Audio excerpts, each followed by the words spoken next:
Good morning, everyone. It's my great pleasure today to host the presentation of Roxana Baiasu from the University of Oxford on phenomenology of illness, resilience, and well-being. I'm very excited about this presentation. The floor is all yours, Roxana. Thanks for being here.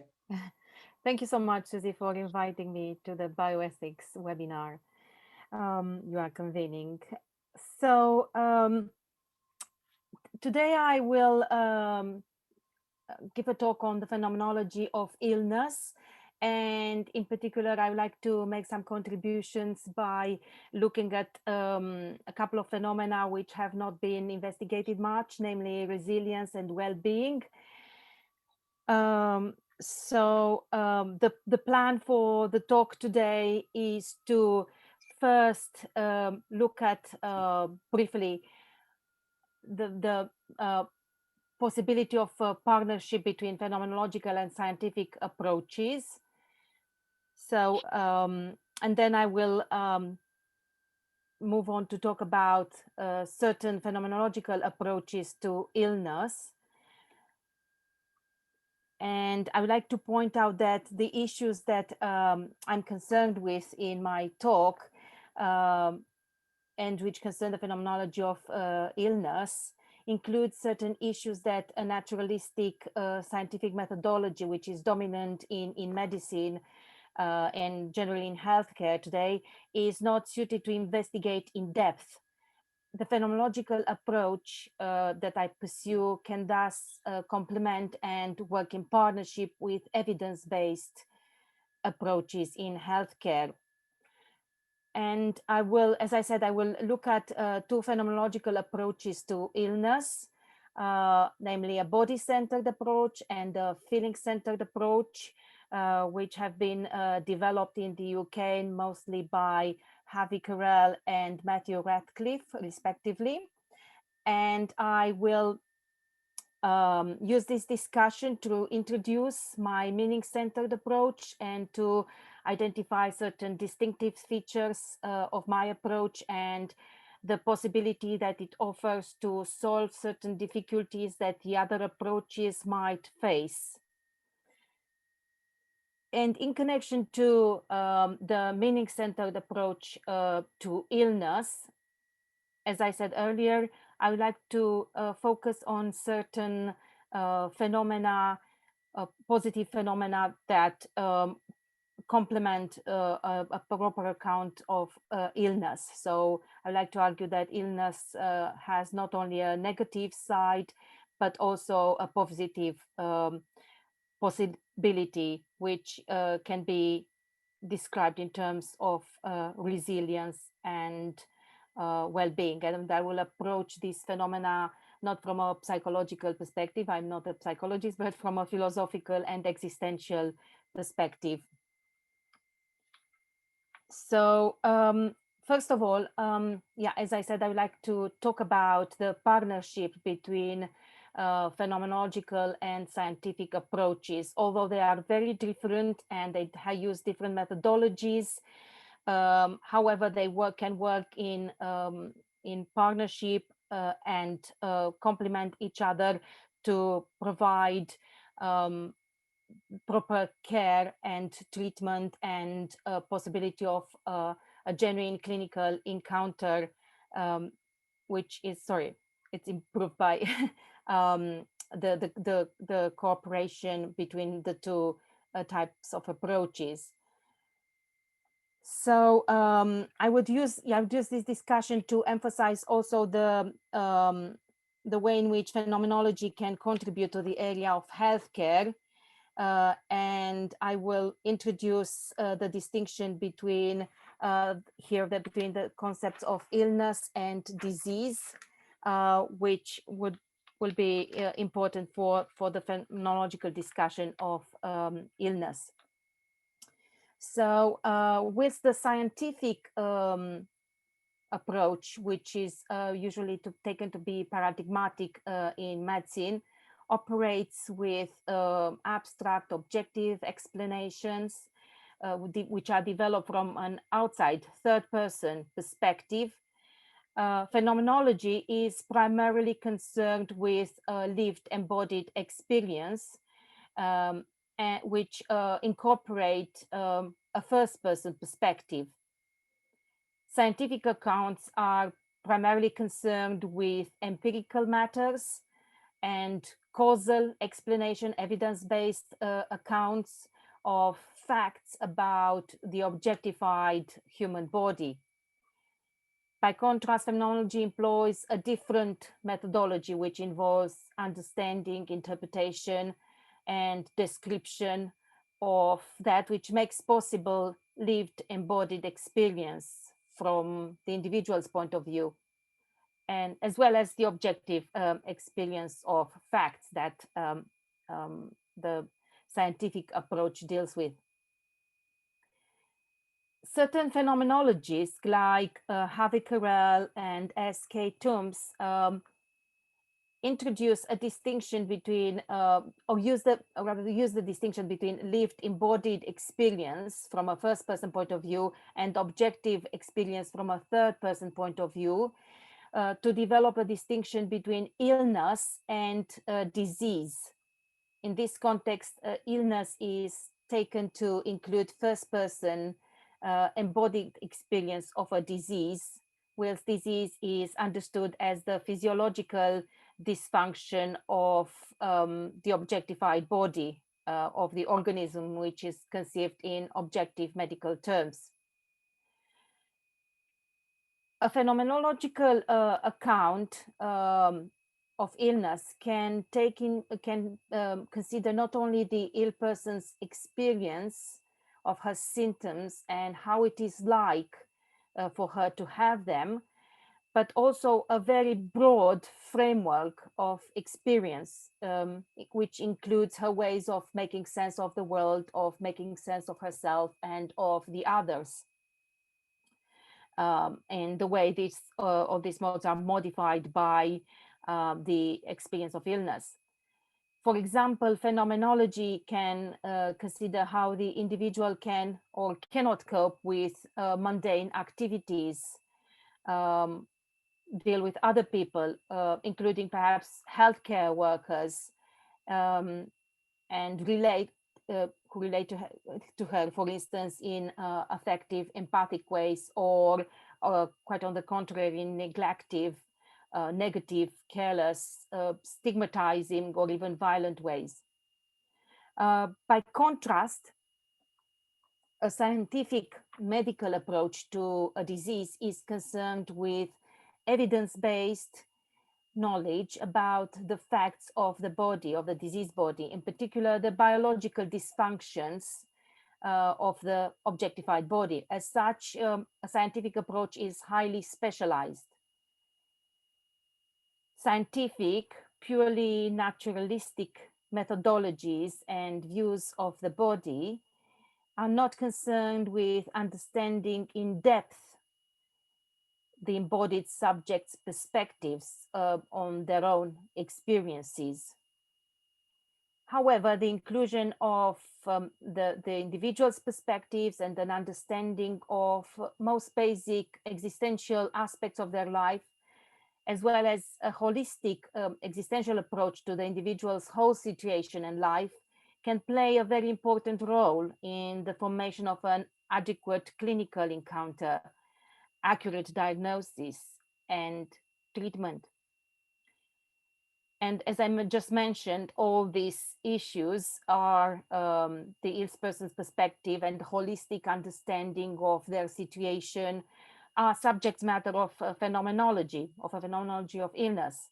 So phenomenology can thus complement in these various ways evidence-based approaches to diseased bodies in healthcare. So in this talk, I will take over the notion of illness as the phenomenological notion of illness as developed by Carell and S.K. Toombs.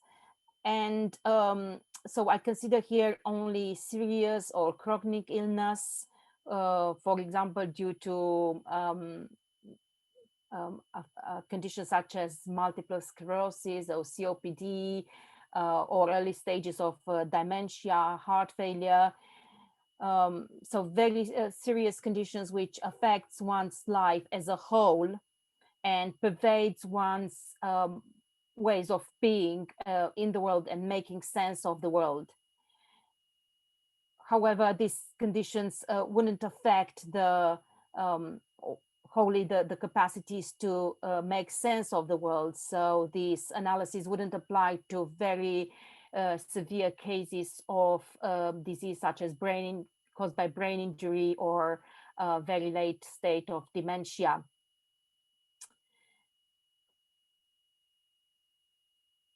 So illness, I'd like to suggest here, is a distinctive mode of being in the world, of openness to the world, and is not a discrete aspect of one's existence, but it pervades all aspects of one's life, and it shapes the way of being of the individuals. That means it pervades most elements of one's life, and so it thus constitutes a background, a bodily background, which shapes the way the individual makes sense of the world. Phenomenologically understood, illness includes a multitude of phenomena which illustrate its pervasiveness. So it includes a sense of how one experiences one's symptoms, and how one makes sense of oneself or of the world and of their relationships to other people. It's is an experience of a deep transformation, which affects one's abilities, projects, and actions in the world. So before I move on to talk about phenomenology of illness and certain distinctive features of particular accounts of illness that I consider here, I would like to say a few very general remarks about phenomenology and how I understand phenomenology and the phenomenological method. Because, yeah, there are various interpretations, methodological interpretations of what phenomenology is about and what the method of phenomenology is. Well, there are various methodologies developed by Husserl and Heidegger and Merleau-Ponty and Sartre and so on. But the way I understand phenomenology here is an investigation which is meaning-centered, and so it's concerned with our ways of making sense of things, with the conditions of the possibility, which are constitutive of our modes of making sense of the world and our place in it. So a way of formulating this would be in this sort of tautological, of apparently way of putting it. So phenomenology is about making sense of making sense, or reflective way about it emphasizes the reflectivity of phenomenology, which is concerned with the possibility of our making sense of concrete lived ways in which individuals relate to the world. So phenomenology, on this account, seeks to describe fundamental abilities, practices, and structures of sense making, which enables us to engage with things in the world. And as I mentioned earlier, phenomenology describes these abilities, practices, and structures of sense making. It doesn't seek to explain them by making use of evidence and causal explanation. It seeks to understand and interpret experience rather than explain it. So, as I mentioned earlier, I would like to very briefly, mention two approaches in the area of phenomenology of illness: the body-centered approach and the feeling-centered approach, as I identify them.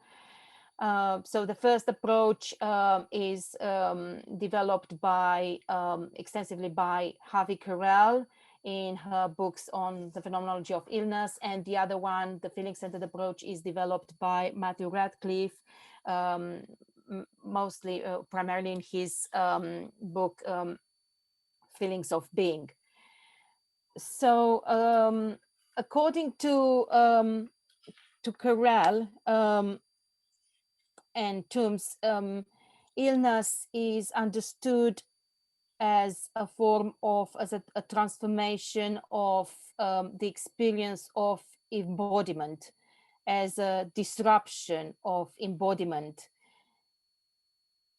And this view draws on Merleau-Ponty's phenomenology of the lived body, to develop this modification, this transformation of the experience of the body in illness.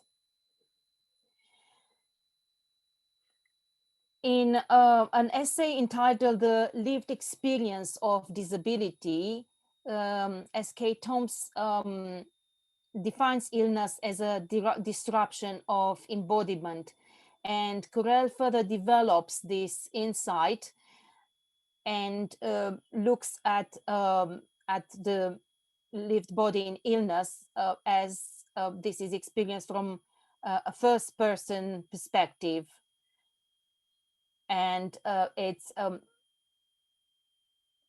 and the first-person perspective that the individual also has on the world, and the world, how it appears to them from the perspective of this transformation that occurs in illness. As I mentioned, Carell distinguishes between illness and disease, between the experience of illness and disease understood as the physiological dysfunction of the objective body. Carell points out that the lived body is understood, in the phenomenological tradition, as the bodily background of perception and action, which is constitutive of our making sense of things in the world.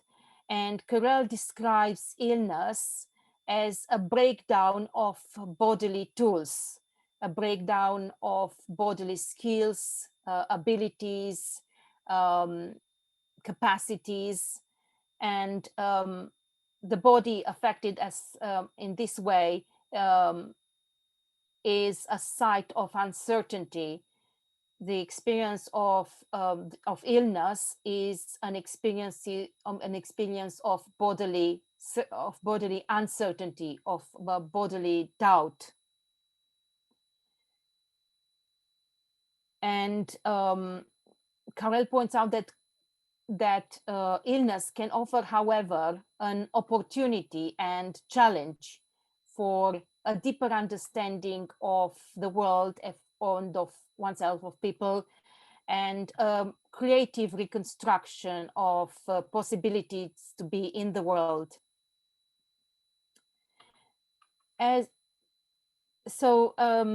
Carell points out that this feeling of a bodily doubt is in Matthew Radcliffe's an existential feeling. However, she does not develop at length this explanation of bodily doubt as an existential feeling, and she mostly explains and gives a phenomenological analysis of the lived body, in the experience of the lived body in illness. Matthew Radcliffe, as I mentioned, develops a feeling-centered approach in his book, The Feelings of Being, where he accounts for this notion of existential feeling in terms of a way of finding oneself in the world. So he distinguishes between existential feelings and temporary moods that one might experience. And by existential feeling, he means um, something very fundamental, a basic core of everyday existence, but also of illness. Particularly, he deals with psychiatric illness. So Radcliffe points out that existential feelings are fundamental modes of being in the world and are not just purely subjective, but they shape our connection to the world and they shape our whole experience of the world. So although these two approaches are seem to be quite different, they, however, are connected. For example, Matthew Radcliffe says that existential feelings are feelings of the body. And as I mentioned earlier, Carell says that existential, that bodily doubt is a that of that is experienced in the disruption that occurs in our experience of the body when we are ill, is like is an existential feeling. So it could be argued that these two accounts are compatible. But what is it that unifies them? That could be a question. And people who want to apply phenomenology are in healthcare, for example, nursing, um, say that they are puzzled by the diversity of phenomenological approaches and the different kind of focuses that phenomenology is taken in their account of illness. One possible way of conceiving of a unification and integration of these two accounts is by in terms of a meaning-centered account, a meaning-centered approach. um, and this would make sense because both Radcliffe and Carell talk about possibilities of our possibilities of making sense of the world and how these are disrupted in illness. However, their emphasis is on the body and feelings, respectively. But it could be argued that a unifying account could be, or integrating account, which emphasizes the complementarity between these two, could be developed in terms of a meaning-centered approach. So according to the meaning-centered approach that I would like to propose, illness is well, although I acknowledge the significance of embodiment and of existential feelings, I would like to point out another a complementary understanding of illness as a mode of openness to the world, which involves understanding, sense making. So understanding is here conceived in an existential phenomenological way, and here I draw on Heidegger to account for understanding as a way of as our mode of being, which enables us to make sense of things in terms of their possibilities in context of action and cognition. And understanding, this notion of understanding is very broad. It includes not only objective modes of cognition, but also practical modes of cognition, practical abilities, which can include habitual modes of knowledge, such as, for example, the ability to walk, to swim, to ride a bicycle, or to swing. So sense making is conceived here very, very broadly, as including also this tacit, implicit modes of sense making or cognition. And this notion of understanding also includes an existential mode of understanding or sense making. And this is concerned with existential meaning, which is understood here as a background or space of possibilities of things in connection to purposeful action.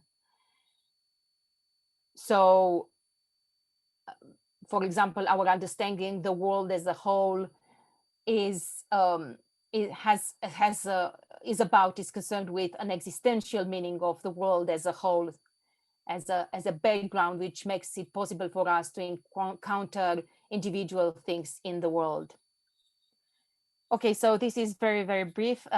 We can, explore further some of these notions in the discussion. I've just become aware of the time limits, and I'm, yeah, okay, I can then go on to talk about the way in which I develop an account of illness in terms of this meaning-centered approach. So in this context, I would like to suggest that illness can be understood as involving a breakdown or loss of meaning. And by this, I mean a loss of possibilities of making sense of everyday activities or our projects, our understanding of ourselves, or our body, a loss of possibilities of engaging in the world, a loss of possibilities of encountering other people and relating to other people. So this loss of possibilities is very wide and all pervasive in illness.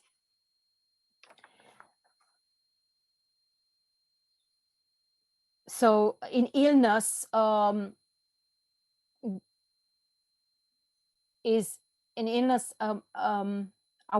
openness to the world undergoes a deep transformation.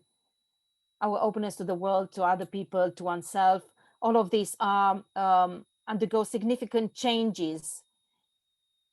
And illness, can be thus experienced as a profound disruption of the sense that the world had prior to illness.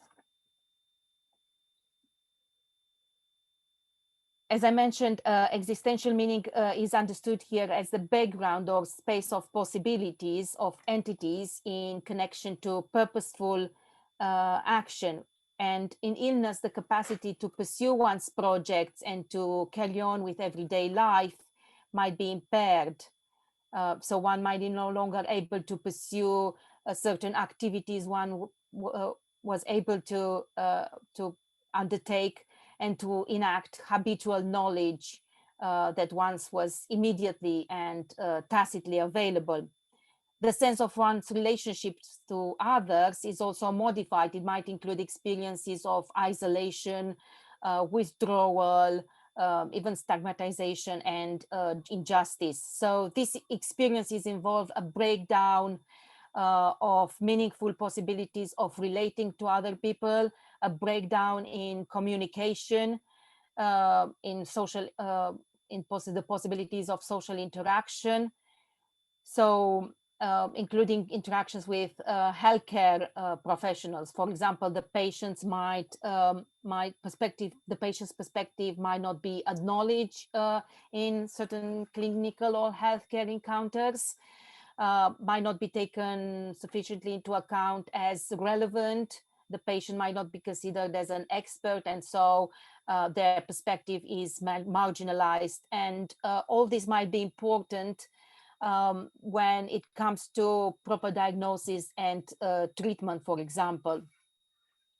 So I think I consider illness as a mode of being in the world, as an openness to the world, but this openness to the world appears in illness as more like a closure of possibilities, a way of, as some sort of lifestyle stifling modification of our relationship to the world, our openness to the world. The shrinking of the space of possibilities in illness appears to correspond to something like a broadening of the exposure to failure, or to what Carell calls an inability to be. which can be accompanied by certain negative feelings such as frustration, fear, or shame as responses to the devaluing of the ill person's perspective. So this modification of the space of openness and meaning due to illness appears to take the form of a closure, which has a life-stifling impact on the individual who is trapped in this situation. But this account of a dark side of illness is not meant to endorse a completely negative understanding of illness as a form of weakness, but quite on the contrary, I think that an emphasis of the dark myth of illness, which just take it as a form of weakness, can enhance negative attitudes and harmful feelings. So what is needed is rather an approach to illness which is life enhancing. And I will now turn to positive side of the story about illness that I'm trying to sketch here. So I would like now to talk about existential resilience as an essential possibility of our being. So I'm not taking here resilience as a psychological notion. The notion of resilience appears now in all sorts of discourses concerning, for example, organizations or education and so on. It has been um, um, recently developed and explored more in psychology.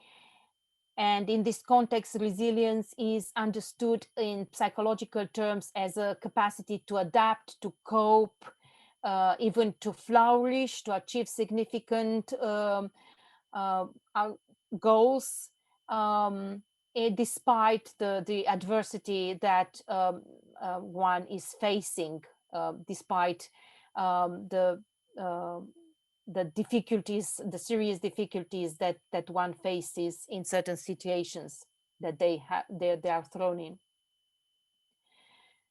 So the notion of resilience is very much discussed in psychology, but has not been much investigated in philosophy. Carrel touches on it, but she draws on psychological research again. And so what would I like to propose in this context is a philosophical notion of resilience, which has some connection to the psychological notion, but which um, uh, kind of is a more perhaps fundamental notion, which can offer hopefully also some conceptual resources for the research in psychology, which is concerned with resilience. So hopefully this analysis can prove to be, this philosophical analysis can prove to be fruitful in other areas as well. So I suggest that from a phenomenological existential perspective, resilience can be understood as an essential mode of our being in the world, as a life enhancing power, life affirming power of transcending one's condition and situation which might be affected by serious adversities. So this phenomenon, such as illness, this phenomenon is, I would like to suggest, at the core of the positive side of the story about illness, the account of illness offered here. And I propose a notion of resilience understood as an opening of new possibilities of making sense of the world by engaging with the world or reflecting upon it. It thus involves understanding, and it can be argued that resilience includes other phenomena such as feelings of confidence, hope, or homecoming, direction. But my focus is on resilient understanding and resilient sense making. So my suggestion concerning this existential notion is that resilience can be conceived as a form of reconstruction of meaning, of production of meaning, which is very complex, is multifaceted. So resilience can be understood as a reconstruction of possibilities of being in the world, of making sense of the world in various new ways, including basic ways of dealing with things through projects, tasks, and actions in everyday contexts of life. For example, in cases in which mobility is seriously impaired, so I chose here as an example this young man when he was 17, he had a car accident. He's a racing driver, and he suffered as following the car crash. He suffered very, very serious consequences and had to have his both legs amputated from the knee. And we see here like trying to deal with the new way of life that he's thrown into following the accident. So, for example, in cases in which immobility is seriously impaired after an accident, the project or task of even taking a few steps for the first time and managing to stand up using mobility aids and the physiotherapist assistance and also on the project of this task requires new ways of understanding things, such as the equipment, the floor, the assistance of the physiotherapist. These are new ways of engaging in the world that the individual has to learn and um, to undertake certain training in order to be able to undertake certain mundane activities, such as taking a walk or getting into a car. This young man, Billy Billy Monger, yeah, got a journal article here. Billy Monger, he after a year after his accident, he became able to race again, and recently he undertook a very a very extraordinary challenge of completing um, um, a challenge to walk and kayak and cycle 140 miles across England in 4 days to raise money for a charity. So this is an extraordinary case of resilient way of being in the world, of relating to the world, of reorganizing possibilities to engage actively in the world and to have new projects. But there could be many other cases in which being able to make sense of the world and to cope with the world requires resilient learning and training, and which enables us to want to integrate and organize a space of possibilities, and to open up new modes of living. So resilience thus enables one to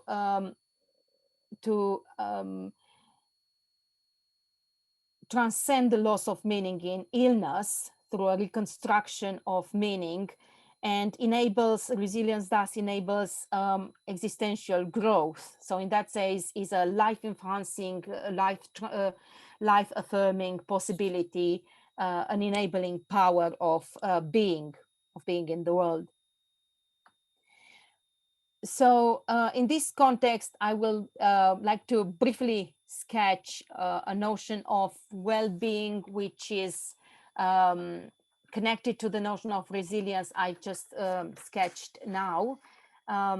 So this is a notion which is again developed from an existential phenomenological perspective, uh, and which has some connection to the psychological notion, but hopefully this analysis can go deeper and bring to light a fundamental mode of being, um, which or possibility of being, which is this existential state of well-being.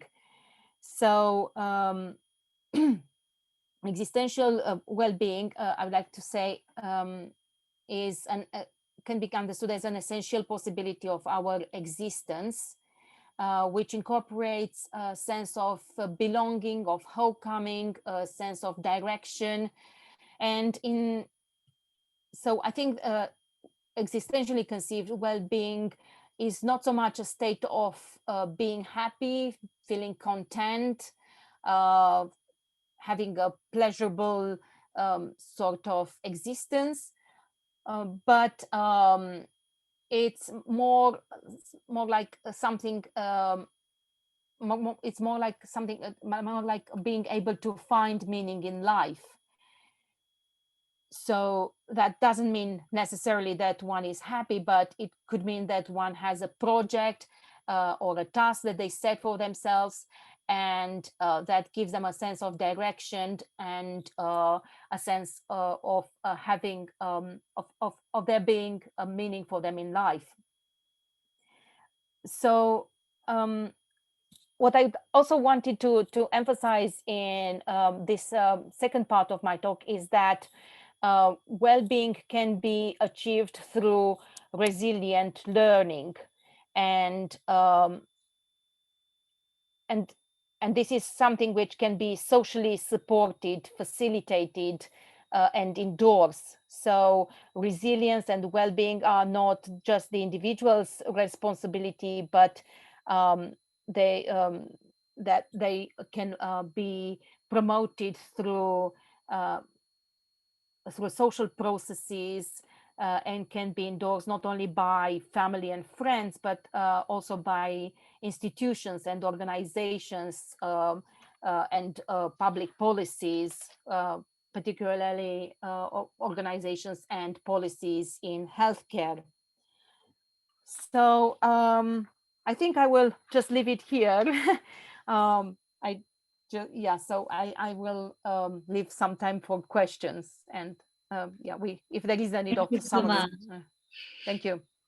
Thank you so much, Roxana, for this incredibly interesting presentation. A virtual applause for you Thank from you. my scattered classroom. I open the floor to questions. If you want, as usual, you can write your questions in the chat box, or just take the floor and ask the questions yourself. Both my students and the guests who are sitting here, they're all welcome.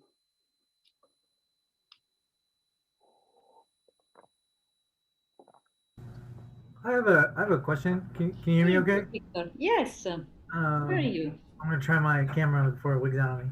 Oh, Um, can you? I was curious if you could um,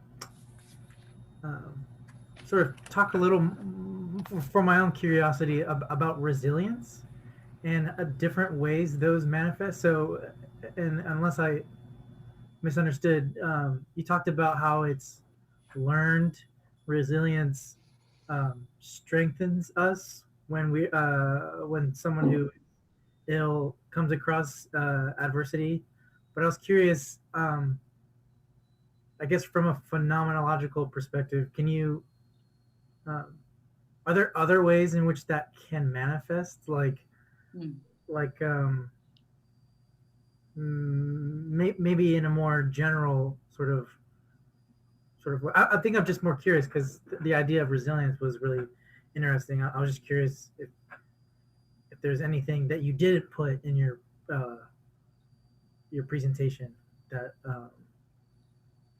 that is, I don't know, interesting or worth sharing or.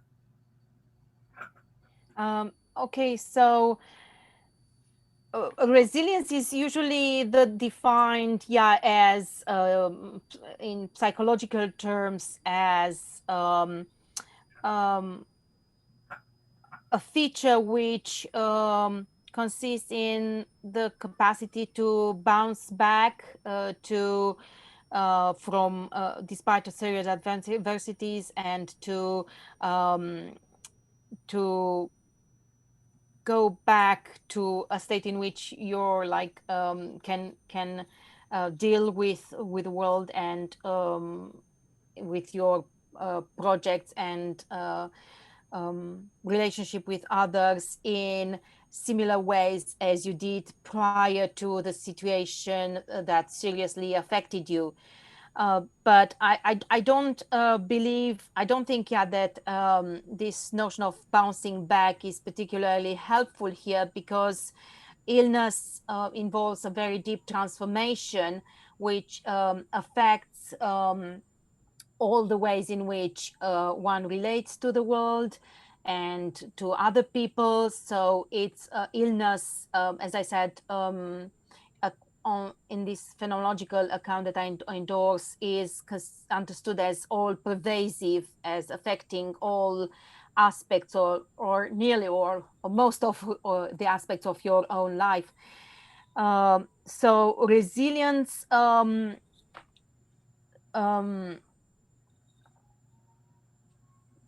could be understood as a bouncing out or bouncing forth, insofar as in illness, you can't sometimes, most often when one is affected by serious illness, one cannot go back to the way in which they were engaging in the world, the way in which they were making sense of the world prior to illness. How and so there is a loss of possibilities of making projects, engaging in everyday activities. So for example, if your capacity to the mobility capacities are affected, then you no longer will be able to run up the hill, for example. Or even, if you just think of people with long COVID, they say they are no longer able to run or walk fastly. And so it's difficult to bounce back to a situation that to the situation that you find yourself in prior to illness. However, one can develop new ways of life, new ways of living, new projects, new possibilities of engaging with the world and with other people. So resilience is a very creative power of producing new projects, new tasks for oneself, new possibilities of dealing with the world and with other people, which perhaps one couldn't even imagine prior to being affected by certain conditions. So, for example, instead of going for a walk with your friends, you can just sit in your garden, or have a coffee outdoors, or use certain mobility aids to help you. And the use of those mobility aids changes the way in which you see distances, for example. So the distance to a bench could be experienced very differently than when you're affected, for example, by COVID-19 and have long COVID, than the way you used to experience that distance prior. So prior to being affected by long COVID, when you were just able to walk fastly to the bench and be there like in 20 seconds, whilst after after COVID, you're no longer able to walk that fast, and you have to measure your paces and your breathing, to regulate your breathing. And so all the aspects of that little walk have changed, and you have to uh, um, to find new ways of dealing with the new the environment, which objectively is the same, but it's not the same for you. Yeah. Okay. So if it's resilience is in this case reconstitution and an adjustment, and that's also really resiliency, right? Yes. Okay. Reconstitution, yes, that's a very good word. Reconstitution of possibilities Huh. uh, in connection to the situation and the environment you find yourself in. So you consider your possibilities, the possibilities of the environment, and all of these are like interwoven in a network of possibilities which are connected to one another, and they finally refer back to what your project is, what your Yeah. task is, what is the task that you set for yourself. Yeah, so this is very Heideggerian. Yeah, that reminds me of almost like a set, like a sub, like you have a set of a new set of possibilities under Exactly. some large set. Okay, thank you. Yes, That was very that's very clear. good. Yeah, Thank you very thank much. you, that's a useful question. Thank you. Thank you.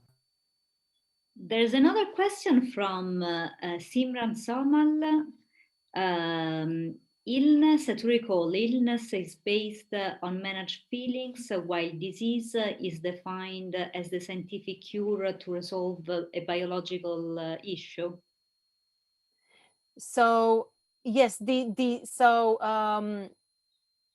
medical science is concerned with disease, and they seek treatments and cure for the ailments, the dysfunctions of the body.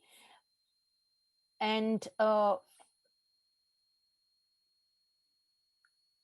illness is so the experience of illness could be that of a loss of meaning, and for some people it could be just that, and so the breakdown of meaning might not be fixed by resilience, but for some other people, um, resilience can fix the breakdown of meaning, so to speak.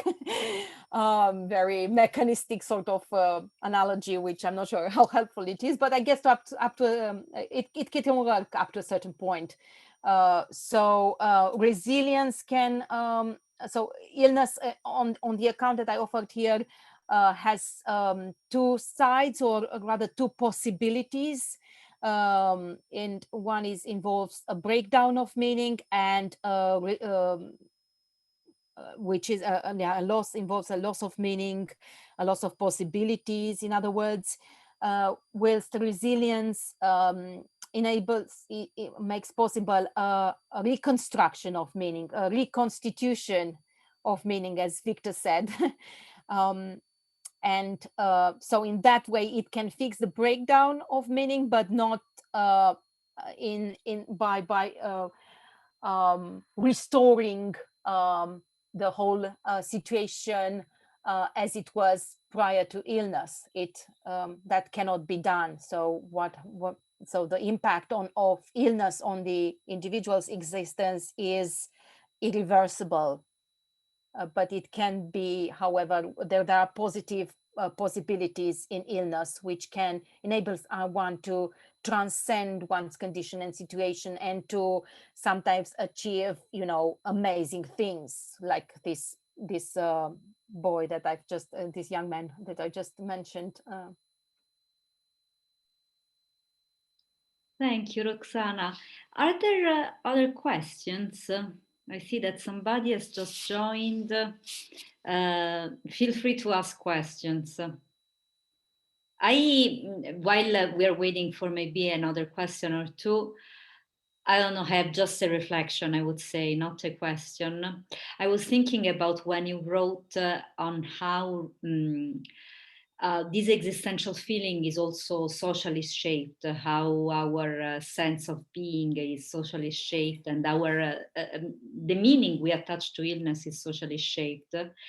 And just yesterday, I happened to watch a day in the life in a day. I don't remember where to put the article in that YouTube original video, which I found incredibly beautiful.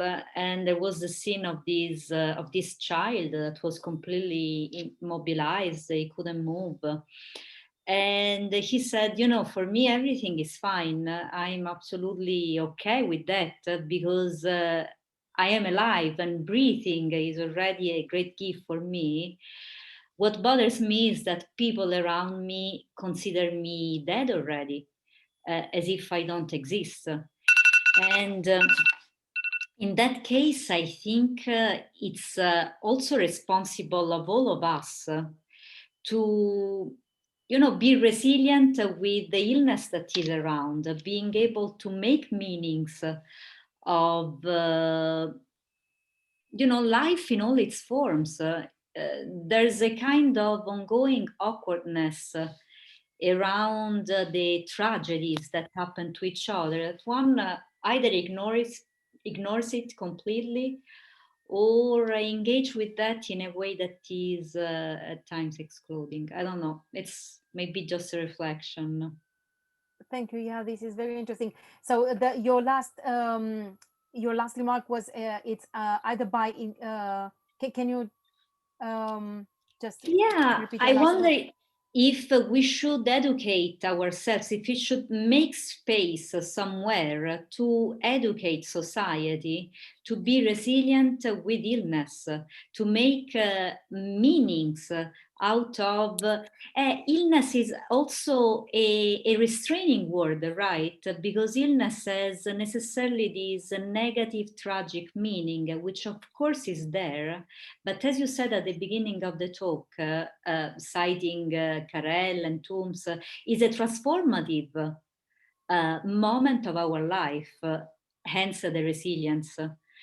And in the way in which we normally handle the illness of others or ours, it's the first impact is okay, it's the end.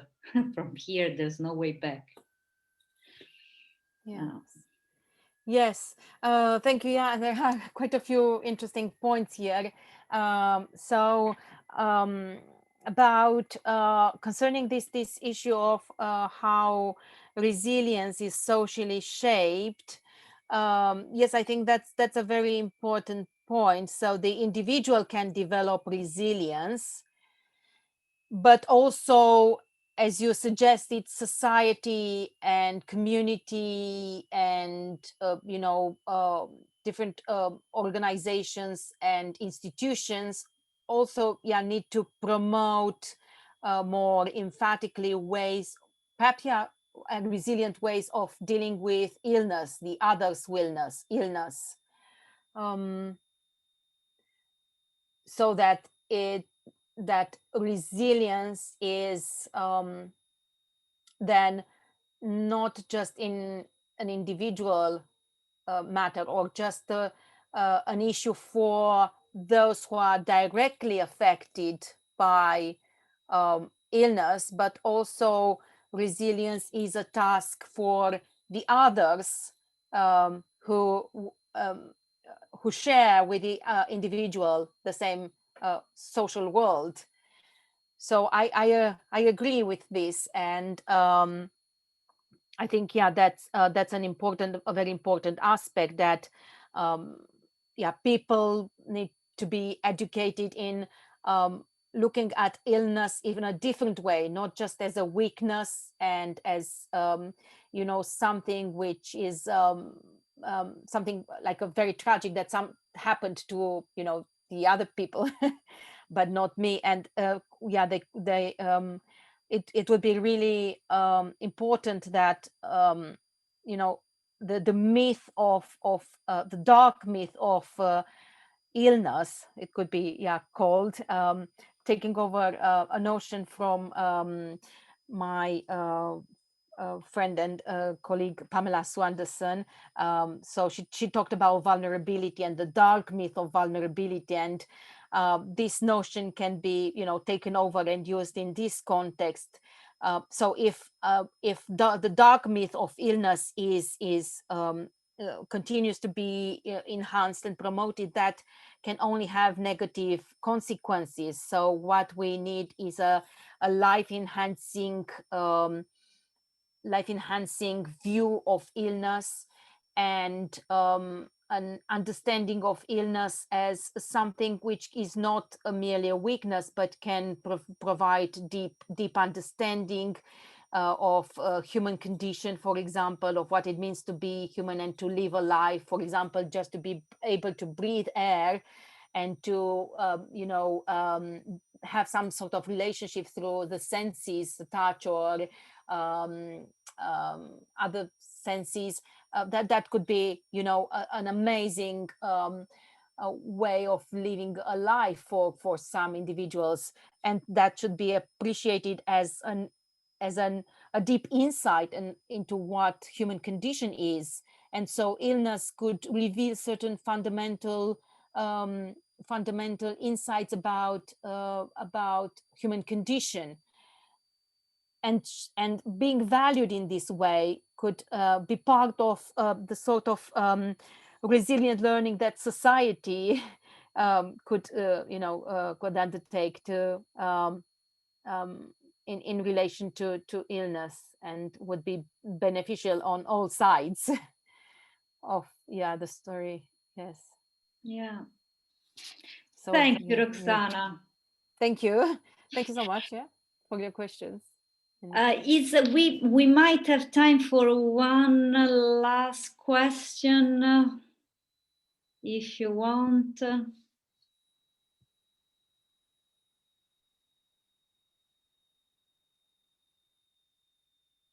Wait for a moment. I don't see anything here in the chat. Yeah. So the presentation will be available on for my students on Blackboard, and for the others on my YouTube channel. And may I just add that a longer version of this presentation, and a more fully developed version can be found in the volume that you edited, Exactly. The Phenomenology of Bioethics, which is forthcoming. And which is an amazing book to have. Thank you, Roxana. I always forget to advertise my my work. We just put together with Roxana and other incredible contributors a book on phenomenology of bioethics and technoethics. And Roxana wrote the full version of this discussion in this book, which is published with Springer. Yeah, thank you. But there are little bits which are not in the paper, like the story about Right.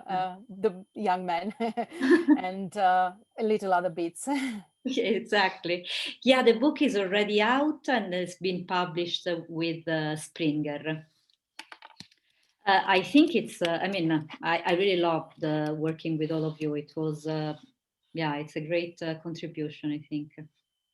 I mean, I didn't do much. I just put together the good job of my contributors. So I was really lucky.